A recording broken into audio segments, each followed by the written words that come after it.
During the peak of slavery, slave masters found a way to get more work done and buy less slaves. It was not a good thing. What am I saying? The whole idea of slavery is not a good thing. But you didn't believe what the slavers came up with. Hello and welcome to Bits and Pieces with Adi, where we'll talk a little bit about everything. My name is Adesuwa Egbon. Slave masters realized that importing slaves was stressful and many movements were calling for its abolition, so they decided to produce homemade slaves by creating breeding farms. On these farms, slave men were made to sleep with slave women so they could birth children that would carry on with work on the field. Sometimes the slave masters themselves would sleep with the women and birth children that were kept in the house as house slaves. These masters thought they were doing the slave women a favor by breeding with them. House slaves were more likely to be raped, and if the master's wife had reason to suspect that her husband had fathered a slave child, she made life difficult for both mother and child.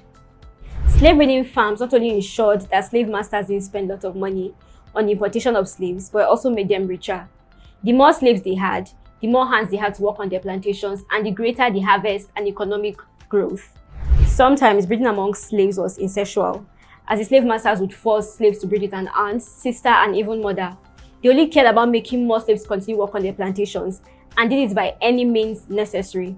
This is one of the many horrors faced by enslaved people during the slavery era, and many times has been swept under the carpet, even though it's greatly dehumanized people and ruined their lives. And that's it for today. My name is Adesuwa Egbon, and until next time, have a good one.